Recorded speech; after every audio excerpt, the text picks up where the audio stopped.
किसके मॉलिक्यूल्स है इसमें? वाटर के molecules. That means pure water ये उस टाइम कहलाएगा जब इसमें खाली क्या होंगे? वाटर के मॉलिक्यूल्स, वाटर के पार्टिकल्स जब इसमें होंगे। अब क्या है? होमोजीन। होमोजीन मतलब क्या हो गया? जो ये वाटर मॉलिक्यूल्स होंगे वो अलग अलग हमें नहीं दिखाई देंगे, यहाँ पे हमें खाली एक ही फेज दिखाई देगा, कोई दूसरा फेज नहीं दिखाई देगा, कोई दूसरा चीज हमें दिखाई नहीं देगा। उसको हम क्या बोलते हैं? शाबाश, होमोजीनस। सपोज अभी मैं आपको और एक चीज समझाऊंगा। सपोज अगर मैं यहाँ पे, अब मैंने प्योर वाटर डाला होमोजीनस समझाने के लिए आपको मैंने यहाँ पे चीनी डाला, शुगर डाला मैंने। अभी मैंने दो चीजों को आपस में मिक्स किया, दो प्योर, शुगर भी अपने आप में प्योर सबस्टेंस है और वाटर भी अपने आप में प्योर सबस्टेंस, पर इनको मैंने मिलाया। मिलाने के बाद होमोजीनस आपको टर्म समझना है। Homogeneous, please try to understand what is homogeneous. Suppose मैंने शुगर को वाटर में मिलाया, जब मैंने शुगर को वाटर में मिलाया तो वहां पे खाली आपको क्या दिखाई देता है? वाटर, शुगर दिखाई नहीं देता है। वरना शुगर भी है इसमें, वो हमें फिजिकली दिखाई नहीं देता है। तो this very condition is called homogeneous condition, जब आपको एक ही चीज दिखाई देगा। यहां पे अभी हमें खाली क्या दिखाई देते हैं? एक ही चीज, वो क्या है? Water. That is homogeneous material. और एक ही किस्म का, पहले आपको यहाँ पे समझना है प्योर सबस्टेंस, आपको समझना है। और इसमें खाली किसके मॉलिक्यूल्स है, किसके पार्टिकल्स हैं? वाटर के, which consist of only one kind of particle. Particles can be atoms, molecules और एलिमेंट्स। और इस वाटर की अपनी कुछ खास प्रॉपर्टी होती है। सपोज प्रॉपर्टी को मैं समझाऊंगा। ये लिक्विड है, ये कलरलेस है, ये ऑर्डरलेस है। वो अलग अलग प्योर सबस्टेंस की अलग अलग अपनी प्रॉपर्टीज होती है। तो यहाँ पे आपको समझना है प्योर सबस्टेंस। तो प्योर सबस्टेंसेस की जब हम बात करते हैं, प्योर सबस्टेंसेस दो किस्म के होते हैं। शाबाश। एक होते हैं एलिमेंट्स और दूसरा होता है कंपाउंड्स।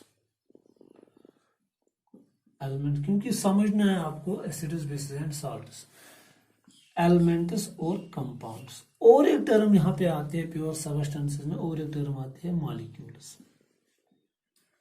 क्योंकि मैंने खाली दो ही क्यों बताए?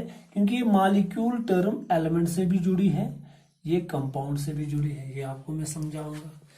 पहले आपने ये समझ लिया कि प्योर सबस्टेंस क्या होता है। It is defined as a homogeneous material which consists of only one kind of particles that can be atoms, molecules or elements and has a definite set of property। और उसकी कुछ अपनी property होती है, वो भी मैंने यहाँ पे समझाया। तो सबसे पहले आपको याद रखना है प्योर सबस्टेंस में क्या, कि एक तो ये होमोजीनस होता है। पहली कंडीशन ये है कि होमोजीनस। दूसरा क्या, यहाँ पे आपको यार only one kind of particles का बना होता है। कितने हो गए? दो।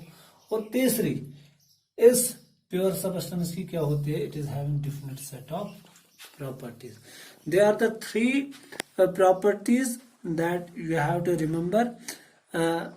इसी तरह और एक चीज आपको यहाँ पे समझना है कि प्योर सबस्टेंस की जो कंपोजिशन होती है उसको हम क्या, शाबाश, आल्टर नहीं कर सकते, चेंज नहीं कर सकते। सपोज अगर आप वाटर लोगे, आप वाटर को कुछ और नहीं बना सकते हो।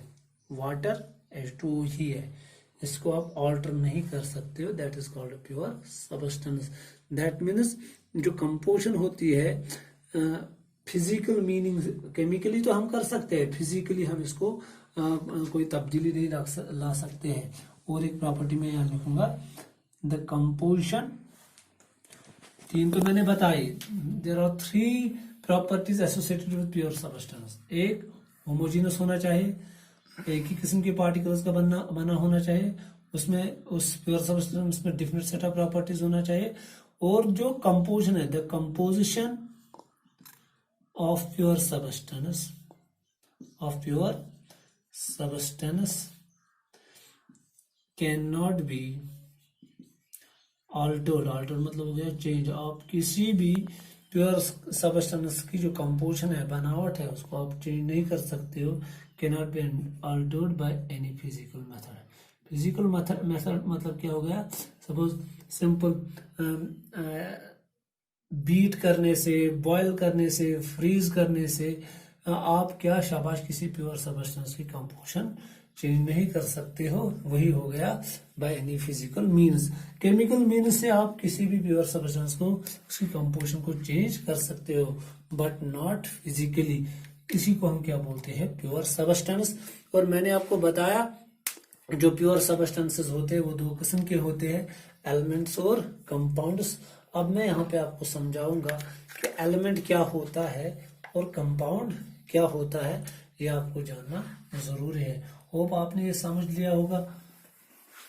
अब आपको यहां से समझना है कि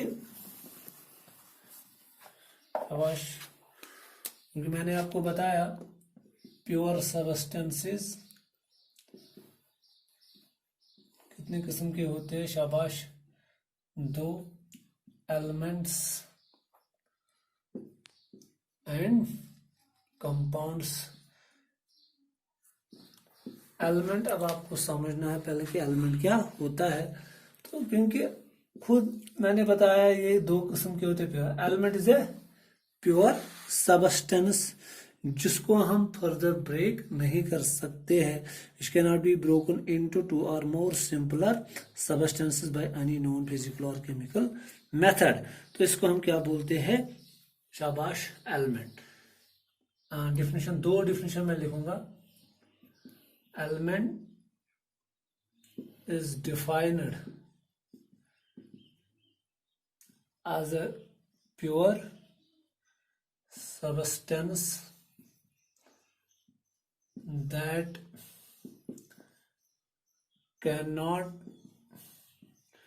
be broken down further into simpler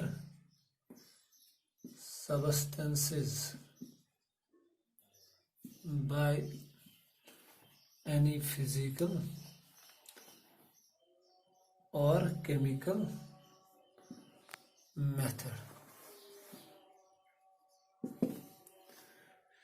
क्योंकि ये एक ऐसा प्योर सबस्टेंस होता है एलिमेंट जिसको हम किसी भी फिजिकल और केमिकल मेथड से ब्रेक नहीं कर सकते। सपोज अगर मैं यहाँ पे लूंगा आयरन एलिमेंट में लूंगा आयरन एलिमेंट, तो हम इस आयरन एलिमेंट को फर्दर ब्रेक नहीं कर सकते, फर्दर ब्रेक नहीं कर सकते, ना ही फिजिकल मेथड से ना ही केमिकल मेथड से। क्योंकि बाद में क्योंकि ये मैंने पहले ही लिखा है 7th वालों के लिए भी और 10th वालों के लिए भी है। बाद में एक फिनोमेना देखा गया रेडियो एक्टिविटी। दैट मीन इस डिफिनेशन के मुताबिक एलिमेंट क्या है, basic building block of matter. Matter असल में किसका बना हुआ है, शाबाश, एलिमेंट का, शाबाश, अकॉर्डिंग टू दिस डिफिनेशन। मगर एक फिनोमेना डिस्कवर हुआ रेडियो एक्टिविटी से देखा गया कि हम एलिमेंट्स को फर्दर ब्रेक कर सकते हैं, किनमें, उनके कॉन्स्टिट्यूएंट एटम्स में। तो आखिरकार फिर एक नई डिफिनेशन वजूद में आ गई। रॉबर्ट बॉयल ने ये टर्म दी थी, एलिमेंट टर्म किसने इंट्रोड्यूस की थी, रॉबर्ट बॉयल ने। ये भी आपको याद रखना है, Robert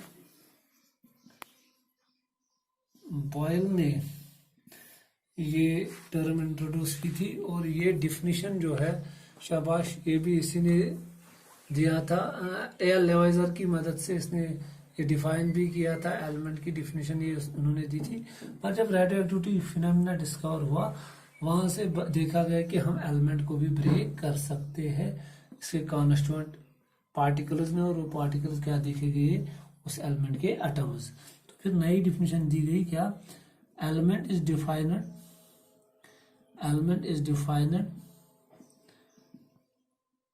as a pure substance which consists of only one kind of atoms, जो एक ही किस्म के एटम्स का बना हुआ है, ये जो एटम्स है इसके which are identical in every respect, for example their size, colour, shape, mass, density, etc. all are identical और सेम। ये सब क्या होना चाहिए? और सेम। तो ये डिफिनेशन दी गई। सपोज इस डिफिनेशन के मुताबिक सपोज अगर मैं यहाँ पे लूंगा आयरन एलिमेंट, तो देखा गया कि जो आयरन एलिमेंट है, ये आयरन एलिमेंट आयरन एटम्स का बना है। और जो सपोज मैं समझाने के लिए आपको बता रहा हूं, ये आयरन एलिमेंट 7 आयरन एटम्स का बना, समझाने के लिए नहीं है, 7